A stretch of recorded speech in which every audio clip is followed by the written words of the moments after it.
As I mentioned, he's got many featured articles on his website. So Ron, thank you for making it here, and I'm going to run out and get you some water. Oh, thanks so much. And I'm ready as soon as he's ready. You ready? So I often get asked when people find out I have a vast amount of scriptures memorized. I actually now have 15,000. That was 7 years ago when they put up the 10,000 on my website. I got 15,000 scriptures memorized, and people ask me, what is your favorite scripture verse? And my favorite is this, Psalms 84, 11 through 12. The Lord God is sun's shield. The Lord bestows favor and honor, and no good thing does he withhold from those whose walk is blameless. O Lord Almighty, blessed is the person who trusts in you. And the reason that's my favorite verse, when people hear the word autism, they think of things that you may miss out on. You maybe miss out on being invited to the birthday party. You may miss out on learning how to drive or getting married or employment. In fact, only 3% of people with autism are gainfully employed as I am. And my grandpa, when I was 30 years old, said this to my mom: life has a way of overlooking certain people like Ron. And my mom said, life hasn't overlooked Ron. His time to shine and God's timing has not yet come. And my grandma and grandpa were famous murder mystery writers. And even my grandma got on Good Morning America, and Regis referred to her as the homicide grandma. And my mom said something interesting happened once my first book was published in 2016. Grandma and grandpa, they did plays at Weber's Inn. They had 100 people there. I had 400 people when I spoke there. I spoke at Frankenmuth where they did a play. They did mystery, clue-style murder mysteries that my grandma had written. They had maybe 100 people. I spoke in front of 600, a keynote speaker. And my mom said, if only Grandpa could have had eyes of faith to see what you're doing now, he would have never made that statement. A lot of times people with autism go through tough situations. And my development actually began normal. I said my first word, mommy, in 9 months, and as a Presbyterian, I said my first word, mommy, the day I was being water baptized. And any child who thinks they're going to be drowned is going to cry out, mommy, mommy. And I went from being able to say mommy to 18 months only mum, mum. And I went from having eye contact to zero eye contact. And my mom knew there was something drastically different between my brother Chuck and Steve and me. She immediately took me to a pediatrician, and the pediatrician gave good advice for a woman who's on eHarmony or Match.com. She said this: men are like fine wine, you got to give them time. Women blossom quickly. My mom knew that time was the essence. She immediately got me in intense speech therapy. I was in intense speech therapy all the way from age 2 to 16. When I was age 7, my brother Chuck would introduce me to people saying, you need to meet my brother Ron. I think he's from Norway. He'd have me talk, and no one knew what I was saying, so he became an expert on Norwegian languages. At age 7, the school experts wanted to diagnose me as emotionally impaired. My mom said it's not emotional, it's neurological, and if you can't tell me what's going on in my son's head, I'll get him tested, come back to you, and tell you exactly what it is. She took me to Henry Ford Hospital, and in 1982, I was diagnosed with autism at age 7. When I was diagnosed, it was 1 in 10,000 children were diagnosed with autism. It's now 1 in every 36 children. She told the special ed teachers that I had autism. They said, if your son has autism, he'll never read beyond the 7th grade level, never attend college, never have meaningful relationships, and never excel in sports. And my mom, being a great mom, quit her job as an art teacher and became a full-time Ron teacher. And working with me, I was able to graduate with my Master of Divinity from Oral Roberts University, and I'll be guest lecturing there in April in person and with a 4.0. I was able to get married, and I got married on the anniversary of Pearl Harbor. For you history buffs, what date is that? December 7th, and having autism, I came in like a kamikaze, a whirlwind of fire. The in-laws didn't know what to expect. And in just a few days, March 20th, my daughter Michaela Marie will turn 9 years old. And none of this would have been possible without love and acceptance, and people working with me, developing my gifts. And my mom believed in something called autism refined, not cured. She was inspired by Proverbs 22:29. Do you see a man or woman who's skilled in their labor? They were served before kings. They were not served before obscure men. She knew if she could develop my gifts, develop my talents, I could accomplish many great things. First, I'm going to talk about autism unrefined. Autism isn't like the cold, I can't cough on you, and you get the autism flu. But it's something that can be refined. Autism unrefined looks like this. You're walking on the hot black pavement. You're walking in your bare feet to Lake Michigan or the ocean or a big body of water, and you're walking, you feel something sharp. Pick it up, it's a piece of glass. Someone's having Miller time, now you're having Technoshot time. Autism unrefined for me was little ability to filter what I'd say. I was like Trump on Twitter. Whatever came in my mind, I spewed it out. Autism unrefined, most kids are like bottled water. If this gets shaken up, stirred up, not much is happening. I'm carbonated more like Mountain Dew neurologically. I get shaken up, stirred up, kaboom. Anyone want to do the do? And my favorite autism unrefined moment happened in December 26, 1996. I was working at a car wash, and as I'm driving to the car wash, they announced on 97 won the ticket. Today, Wayne Fonts was fired. He had the best running back all time in Barry Sanders, heck of a wide receiver in Herman Moore, and a great quarterback in Scott Mitchell. And with the #1 defense, they didn't make the playoffs. As I'm drying off the cars, who should show up there with a Cuban cigar and a white Jaguar but Wayne Fonts himself. I noticed something. The young kids there are all getting his autograph. They have pen and paper. I go in the back. I have some paperwork. I come back and I hand them it. I kid you not, he looked just like this. Son, is that what I think it is? Yes, Wayne Fonts, that's a job application. They announced today on 97 won the ticket. You were fired because you didn't have any defense. You see that bug there? We can teach you a little defense and you'll be back in the NFL. Needless to say, he drove off and said nothing. Now, autism refined looks like this. You're off that hot black pavement. You're walking along Lake Michigan. You're walking along the ocean. All of a sudden, you feel something good. Didn't feel good, and I knew it would. So good, I got it made. It's a piece of glass. Only it was refined by something greater than itself. It was refined by the grace of God, by the ocean, by speech therapy, by occupational therapy, by learning social skills. Now, that piece of glass, you don't throw out thinking you're going to get cut by it. You put it on your neck as jewelry. You put it on a wall as art. And that's what my parents were determined to do. Develop, refine my gifts to beautiful talents. And with autism, we normally have unusual special interests. Parts of toys rather than the whole toy. Something very unique. In the 80s, most kids had He-Man, the most powerful man in the universe. Or G.I. Joe, Yo Joe. Or Transformers, more than meets the eyes. And there was me. I had Prairie Pup, a prairie dog. No one else I knew had a prairie dog or was obsessed with prairie dogs. My mom used Prairie Pup to teach me social skills. One girl made him a jean jacket, one a cowboy outfit, and through interacting that helped me with the prairie dog, it helped me be able to express myself. And if you notice, he's in desperate need of Rogaine. He's bald now. He's like the Velveteen Rabbit. There's him with a full head of hair. Do not give him Viagra, though. He's over 40 years old, and he'll have a heart attack if you give him Viagra. And with autism, we learn very uniquely. When I write my name, I'd write it backwards. So I not only had autism, I had dyslexia. I also got dysgraphia, so I can pass for any doctor's signature in the Ann Arbor area.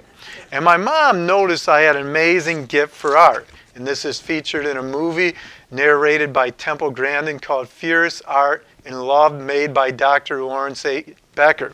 So she'd have me draw pictures. She'd have me tell her a story. She'd write it down. I'd rewrite the story. And learning the way my brain processed information, I went from dyslexia to no dyslexia. And in the 80s, they had a contest, and it was called the Detroit Edison Poster Contest.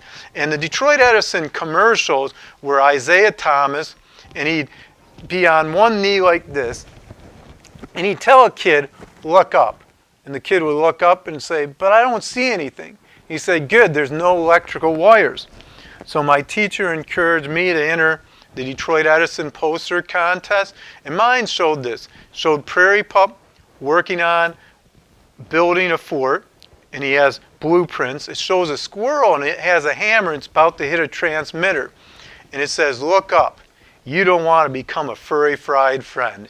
And I won first prize. Prairie Pup went on to meet Isaiah Thomas, who's now the all-time leading scorer in points for the Pistons and assists, and he won 2 NBA championships with the Bad Boys.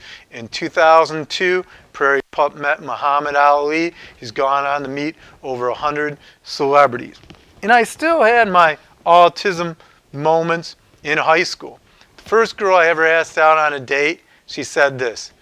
I said, how would you like to? She goes, how come you sound like a transformer? There's zero inflection in your voice. You're total monotone. I thought I'd be cute, so I said I'm more than meets the eyes. And we got a couple misconceptions about autism. The first one is this. The people with autism are like Rain Man. A person who's stuck in his own little world. And in fact, the word autism is found in the Bible many times. If you read it in the Greek or the Koine Greek, the biblical Greek, it's autos, and it's a Greek word for self. It means someone who's self-absorbed. And you look at the character Rain Man, he's what we call classic autism, higher needs. He's controlled by his environment. When a fire alarm goes off, he's covering his ears, rocking back and forth. He has echolalia. Who's on first, what on second. And my experience with autism wasn't like Rain Man. It wasn't like Forrest Gump.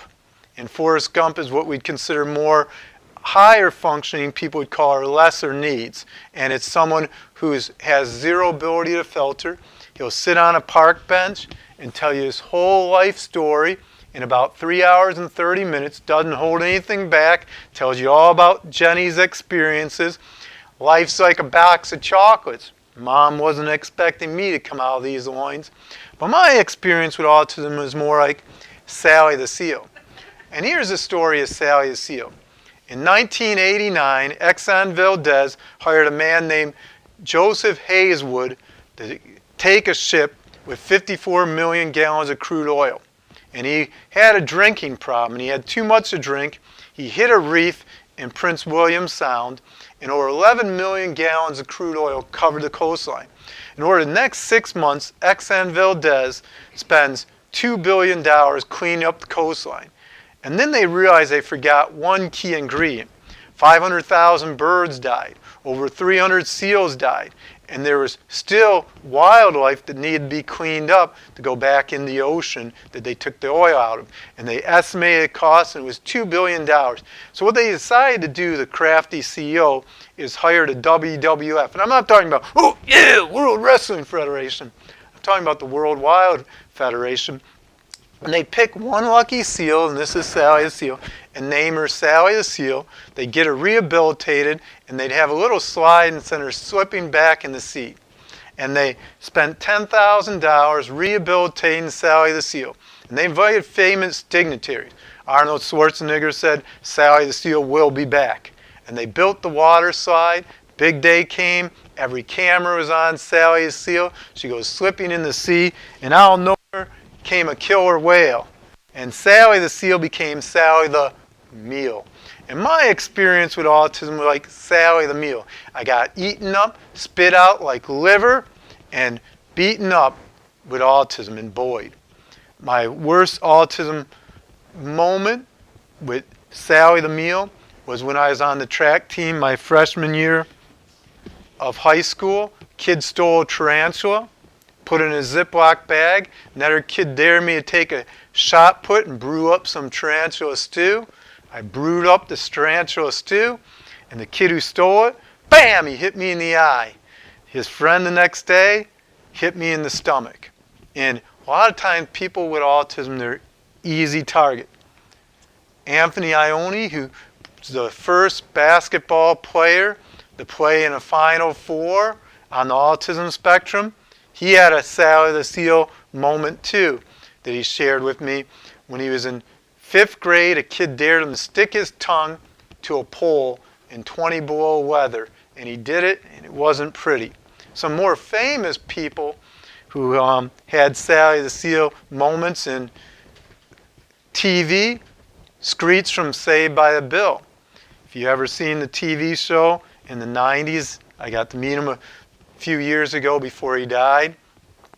He would always do unusual behavior, and that's why people with autism get bullied. He'd always say the wrong thing to the wrong person at the wrong time, and at the end of every episode he'd be in the garbage can. And the most unusual place that Prairie Pup's ever been was in Madagascar in 2000.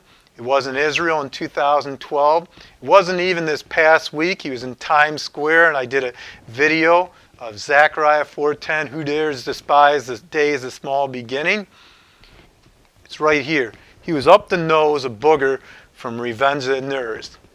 And a lot of times kids with autism, like the character in that movie, it's a cult classic, they'll pick their nose and not be aware of social clues that's inappropriate. The only difference between booger and kids with autism, a kid with autism will probably make a delicacy with it in front of a bunch of people. And I still have my autism meltdowns every once in a while, and I call them my honey badger moments. I got my first honey badger on my honeymoon in the Windy City in 2012. He growled at me in a big department store window. I growled back. It was love at first sight. Only problem with the first one I got is when you pressed its paw, every F-bomb in the book would come out based on the YouTube video with the guy with a wispy voice. Honey badger doesn't give up. Honey badger was smacked up out of it. So I don't bring that one. I got a declawed one from Amazon. I bring him so you don't think I'm having a live demonstration of a meltdown. And my favorite honey badger moment happened when I was in 4th grade. They had a Cub Scout event. They had a clown with red nose, red hair, white makeup, and complete with a lamb puppet. And my mom knew that I had difficulty being able to focus, so she decided, I'm going to have you sit front and center at this Cub Scout event with the clown for Halloween. There were about 200 people there, and the clown knew nothing about autism because not much resources were out there on autism in the 80s, but he was about to get a PhD on autism. He thought it'd be funny to take a hat off my head, put it on another kid's head, and put it back on my head. Little did he know, as soon as he got off my head and put it on the other kid's head, whoosh, one swoop, I had that lamb puppet. And I proceeded to beat the living snot out of that clown in front of 200 people. The red nose went on the floor. The makeup went everywhere. The hair went everywhere. I went running out of there. I flew like an eagle to the sea, but I didn't get an eagle's badge. I was more aggressive than a wolf. They didn't even give me a wolf badge. For goodness sake, I didn't even get a bobcat for all that work. The only thing I got the next day is Cub Scout leaders came together and said, if your son would do that to a clown, imagine what he'd do to one of our kids if he ever lost his temper. So I was officially the first autistic kid kicked out of Cub Scouts of America. And my life was on the right track beginning my junior year of high school. My junior year of high school, I gave my life to Jesus Christ. I made him Lord and Savior. I gave up hanging around with the kids who were doing the drugs and the alcohol. I quit swearing, and I was on fire for God, and I knew I wanted to be a minister. And I flew out to ORU, decided that's where I wanted to go study for seminary. They were Division I at the time. There were only 2 Division I Christian schools. It was Baylor and Oral Roberts University. I wanted to go to a smaller university. And coming in my junior year, my senior year, I'd be 3 months past the age limit to compete in high school sports. And that's when I began memorizing the Bible verses. I memorized 2,000 verses in my junior year of high school. In my junior year, my relay team finished 12th in the state of Michigan for the 3,200 relay, and we were all underclassmen.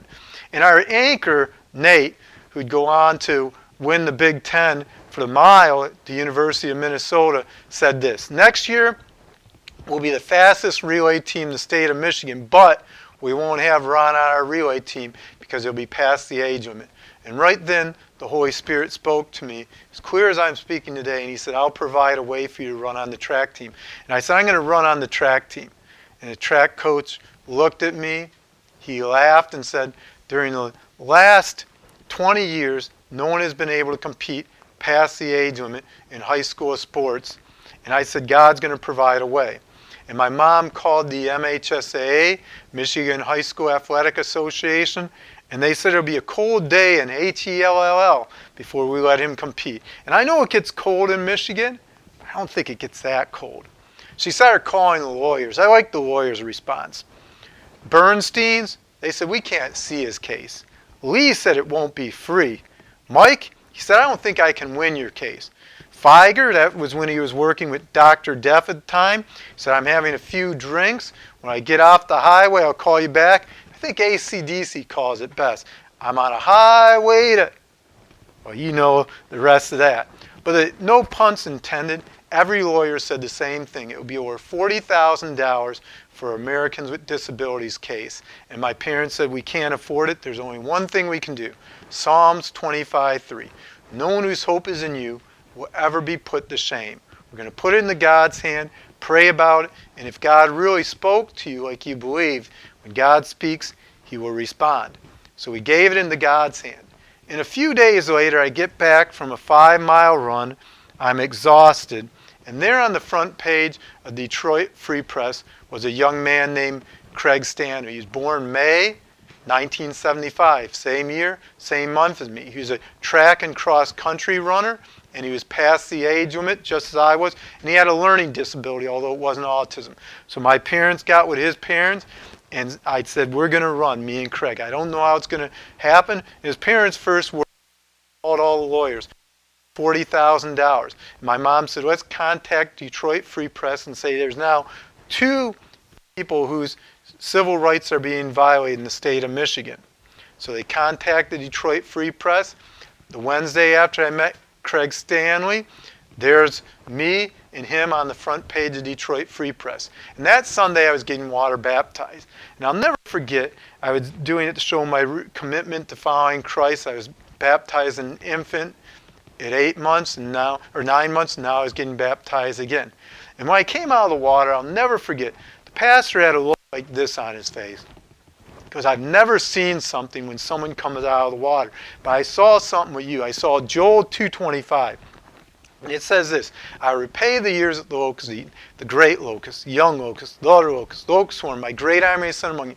A great army of locusts was sent among you with your disability, and God said he's going to repay it, give you a message, and you're going to speak it to the nations. And I get home. We had something archaic back then. We didn't use our feet to drive like the Flintstones, but we had an answering machine. And ours was about this big, this high, and the answering machine was blinking red.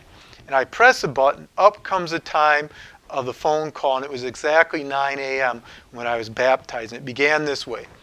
Hi, my name's Rick Landel. I'm a lawyer. I got my PhD from Boston College. Guess where he got his law degree? University of Michigan. And I want to take your case pro bono. I believe it's going to change the way sports are done. All I need is your signature. Takes my case. We win. But the story doesn't end there. God blesses us so we can be a blessing. That's part of the Abraham covenant. And when I wrote my first book, A Parent's Guide to Autism, Practical Advice, Biblical Wisdom, I interviewed a guy named Gary Marison. And I'll never forget what he said to me. I interviewed 50 of the top experts in the world on autism. He was one of the top experts. He went to Supreme Court 14 times to get ABA therapy to be a household name because they told him that they wouldn't let his kids get ABA therapy, his insurance company. And he says, if you won't let my kids have ABA therapy, everyone will, because I'm going to take it to the Supreme Court. And he won. And he said this to me, Ron, I know who you are, and I'm going to tell you the ending of your book. So if you don't like the end of your presentation, so if you don't like the ending of this presentation, contact Gary Marison in New York in his law firm and let him know.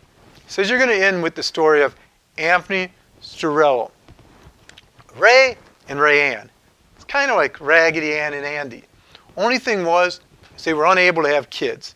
And they decide we're going to adopt a special needs kid to show that with love and acceptance, anything is possible. So they go to a foster home in New Jersey where they live, and they see this little kid going like this on a couch. And he was about 6 years old, and they take it as him wanting them to sit by him. They sit down, they fall in love with little Anthony, and they say, we want to adopt Anthony. The foster home director said, we thought no one would ever adopt Anthony. He has severe autism, he has digestive issues, horrible meltdowns. And they said, we know God spoke to us that with God anything is possible. We want to adopt the kid with special needs and show that love and acceptance is greater than everything else. So they adopt him. And the dad's a huge Rutgers football fan, and he's a huge sports fan. He tries soccer. There's little Anthony walking in circles. Everyone's having fun. Anthony's off there by himself. They try baseball. Thank God there's angels in the outfield, or the story might have ended here. He's out there in the outfield. Kids are hitting fly balls at him, and he's totally oblivious to his surroundings. When Anthony turns 13 years old, his dad takes him to a Rutgers football team. And Rutgers, if you know the Big Ten, they're the worst what? Team. And guess what? Back then in 2013, they're the worst team. And Rutgers finds themselves in an unusual situation. There's 3 seconds left. They're playing the best team in the nation, LSU. And if LSU wins, they could be national champs. It's before the playoffs. And if they lose, they can't be national champs. And Jeremy Lin, their place kicker, is in kicking field goal position. Jeremy Lin looks up with 3 seconds left playing for Rutgers. Points up. Does 3 steps forward, 1 step back, kicks. Goes for the upright. Rutgers wins. LSU can't be in the playoffs. The whole way home, all Anthony can say is, I want to play football. I want to play football. And his dad says to him, you realize, Anthony, that football is a contact. And with football, there's a chance that you could get tackled by someone after you make the kick. But he's undeterred. Next 5 years, Anthony's dad works with him playing football. Goes from being horrible to at age 18 making the football team his junior year. His senior year, again, North Shores, where he goes to high school, has a losing record. And in New Jersey, if you have autism, you're given 1 extra year of high school. And Anthony uses his famous line, I want to play football, I want to play football. Only problem is New Jersey has an age limit for football or sports, and they tell him we won't let Anthony compete because he's past the age limit. Anthony's dad calls Gary Marison. He says, let me look on the law books, see if I can help him out. Then he finds it. Sandison versus the MHSAA, 1995. He says, I'll take your case.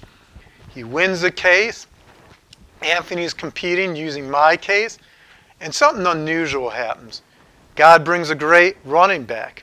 God brings a great offensive line. Thank God he didn't bring Wayne Fonts, or again, this could be a bad ending. And Anthony finds himself in the state finals, looking up, pointing up, using his repetitive behavior, which we love on the spectrum. 3 steps forward, 1 step back, kicks, goes for the upright, and they win a state championship. And autism gives us amazing gifts, but a lot of times broken vessels. 2 Corinthians 4:7 says, we have these treasures in jars of clay.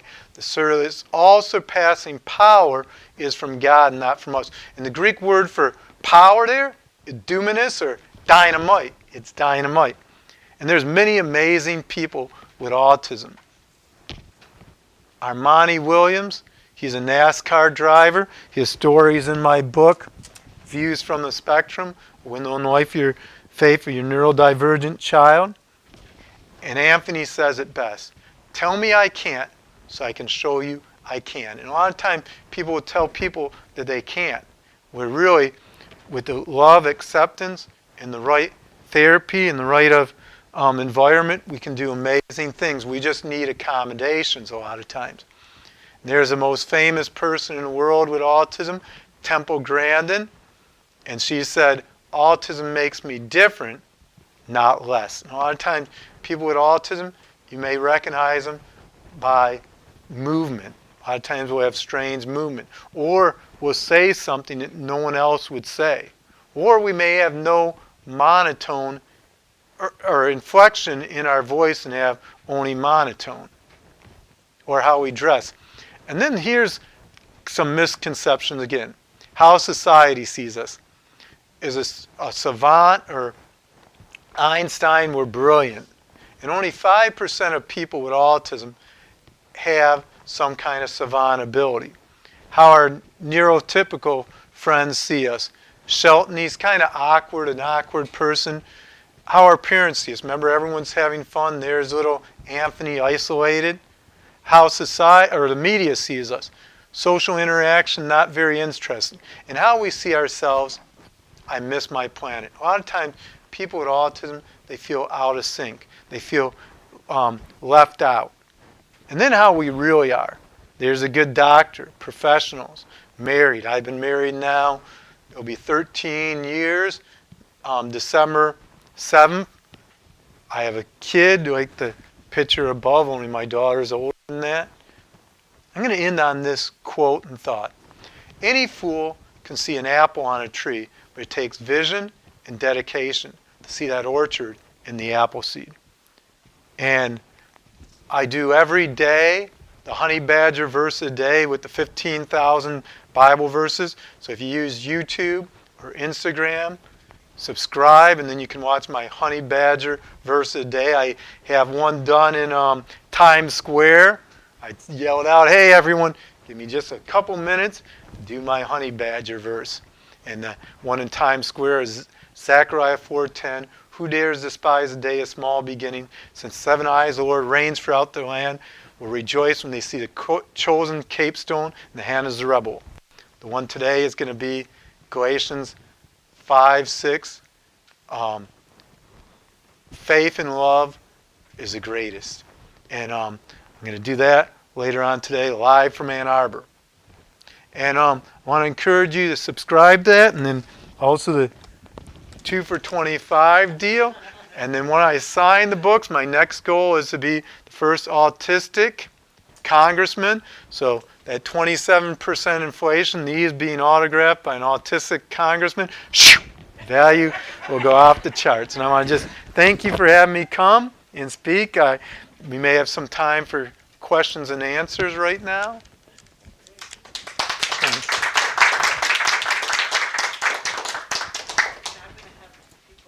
On this, if they have questions or comments.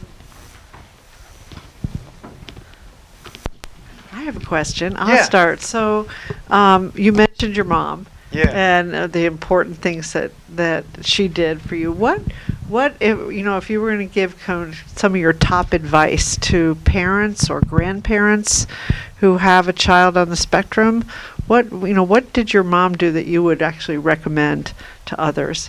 So this is what she did. When she saw I had an interest in something, she exploited that interest and made it into a career.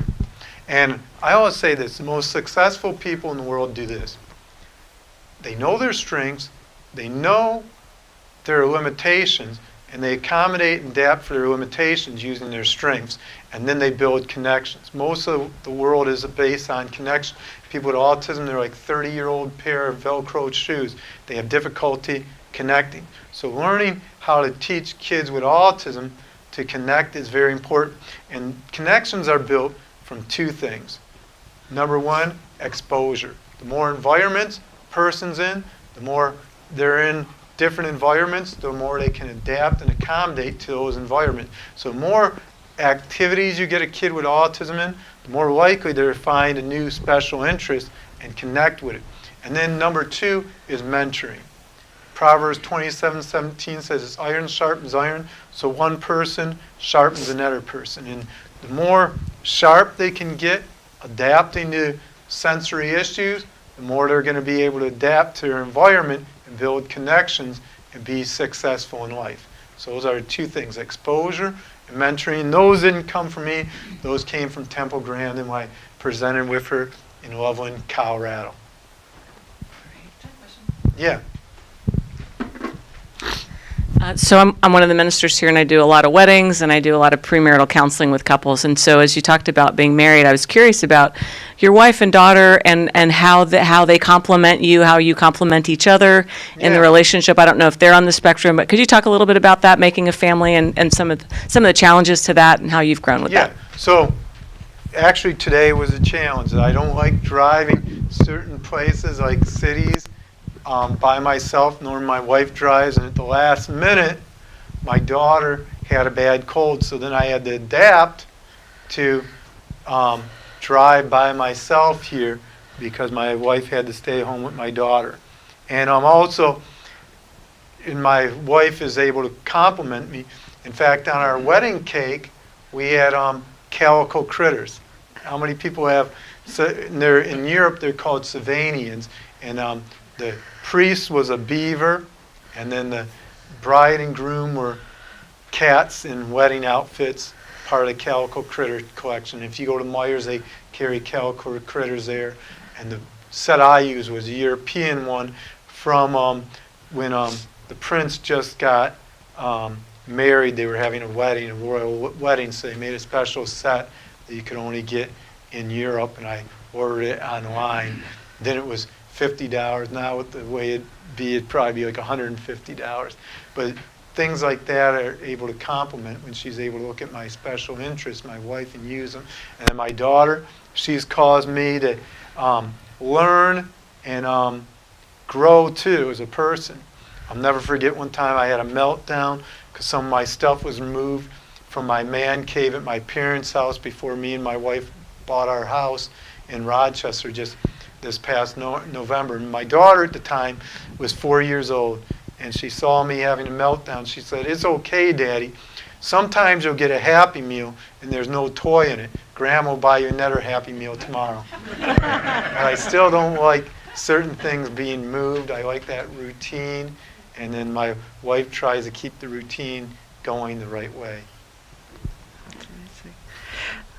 Any more? I have another. Okay.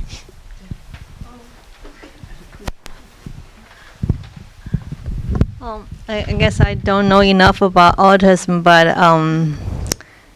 like everybody has some behavior issue, right?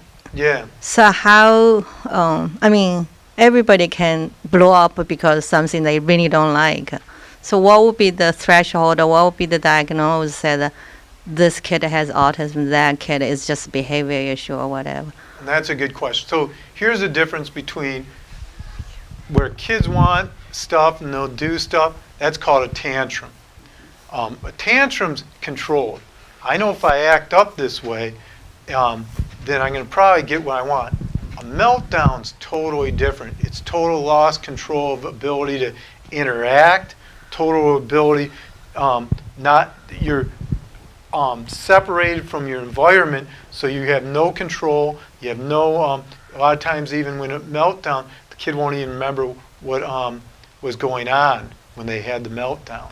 So that's a different. And then for a DSM-5 diagnosis, number one is repetitive behavior. People with autism are going to have a lot of repetitive behavior.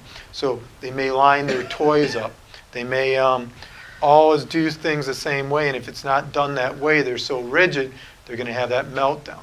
Number two, disability in the area of being able to generalize ideas. They may learn something in one setting, not be able to learn it in another setting. And being able to generalize is very important. That's why a lot of times people with autism do horrible on an SAT or ACT. Here's a question from an SAT. Which has the highest population? New York, Los Angeles, or Detroit? And most people are going to say New York because it's recognized. But people with autism aren't able to generalize, so they're going to ask this question. Well, what's the population in Detroit? What's the population in Los Angeles? What's the population in New York? And if they don't know each one of those, they're not going to be able to get it because they're not using recognition. And then finally, with autism, there's usually a speech delay, like I had. And the difference between high-functioning autism and Asperger's, even though they're under the same umbrella, is this. Asperger's, there's no speech delay. And with high-functioning autism, there's that speech delay component.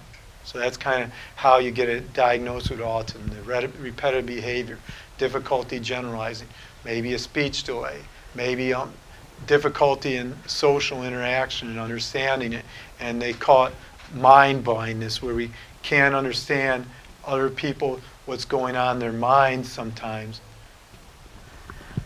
I have one final question. Helen, do you have one? Helena? I'm wondering if you would share a little bit about your professional life with us. Yeah. So I work full-time at Havenwick Hospital. I've been there now 17 years.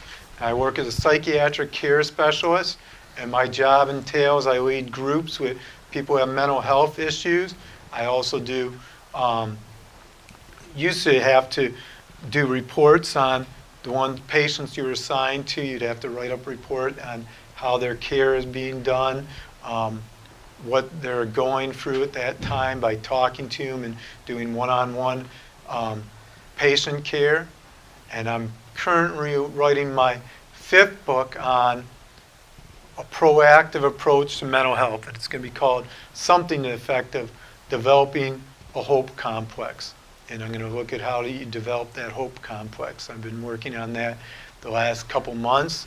My 4th book's coming out in about 2 weeks, March 25th. It's Adulting on the Spectrum, an insider's guide in navigating life with autism. I always say this, not one of my 4 books that I come up with a title of. I come up with them, and then the traditional publishers change the titles of the book. And then I work as a professor, part-time, Destiny Ministry School, and I've been there now 21 years. And now it's all online. And then I write a book about every 2 years. I'll write a book. It takes about 2 years to write it. Do you have a question? Okay, I wanted just one final question. You said a startling statistic about the number of people diagnosed. 1 out of 36. Is that what you said? Yeah, 1 out of 36. So there's been such a rapid rise, partly I assume because we've been better at diagnosing. But Yeah. I wonder what else you might tell us about why do you think it's grown? The number of people diagnosed with autism has gone up so much. So I think it's this. It's not only autism.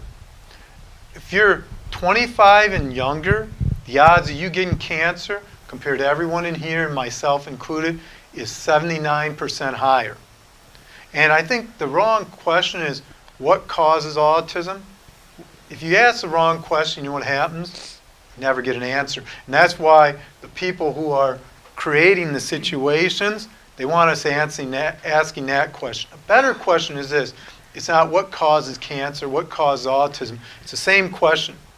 What are the contributing factors of you being more likely to get cancer? What are the contributing factors of you having a child with autism? And you know what? That can be answered. So here's some of the reasons that autism is on the rise. We are what we eat. The foods we're putting in our body today are doing a lot of damage. In fact, most places, when I get me water, what is it in? Plastic. 99.9% of us are going to have plastic in our blood. And then now when you're driving down the street, you see a sign, 10,000 people are going to die in America of leukemia. That never happened in the past, but we're putting all that environmental stuff in plastic. Our waters, we're allowing more pollutants in it. And in fact, now when you buy a house, my dad built our house we live in he's 91, he built the house in like 1960. You know what they didn't do when he bought the land? They didn't test it. Now whenever you buy a house with acreage, the first thing they do is they test the soil. So we got environmental. We got the foods we eat that are environmental. And in fact, the odds of you getting cancer, you know what the odds are? Same as anyone else who lives in America. So you know what that tells me? It's environmental. We know that there's a genetic component to autism, that people who are engineers are much more likely to have someone who's on the autism spectrum than people who are not engineers. So all these things contribute to autism, and the age of parents. If the husband or wife is 20 years younger than the spouse, the odds of autism go up too. There's mental health issues, the odds of autism go up. And a lot of bipolar mental health issues, they're related to anxiety and depression, and the world we live in creates anxiety. A lot of times now we have the AI, artificial intelligence, it's only going to make things worse, because there are now companies are trying to use them to say, well, we're going to make maximum profit, so you could work these 4 days, but then you might work this day, so you got to be planned, where in the past they never did that kind of stuff. So the more we allow all this stuff to, I want to say divide, but also the more we make people in the stocks, the more likely this is to happen. Mm-hmm. And with not having universal health care, the minute you have to pay for something, you know what you do? You think twice before you buy it. If someone took me to a restaurant and said, order whatever you want, I'm going to probably get the steak. But if I'm in a limited income and I go to a restaurant, I'm going to be more picky with how I spend it, right? So the minute we go to universal health care and the government's paying the price, what happens?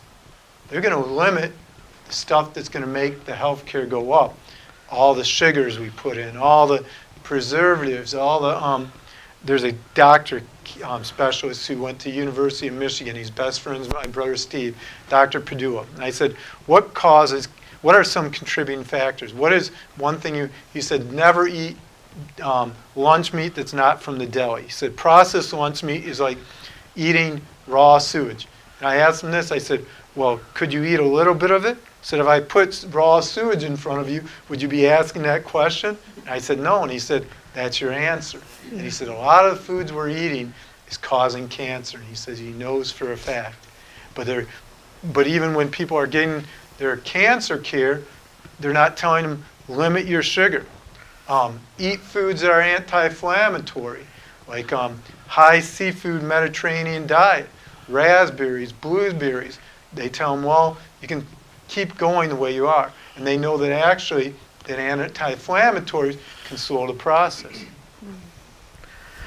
Well, I think it's the right time to say thank you. Thank you so much. Now I have coffee. And here's a very small gift. Thanks. And I'm going to be the first ones to buy your books. Oh, thanks so much. Thank you, everybody, for coming. I Thanks. hope you'll come next week. I can bring over here.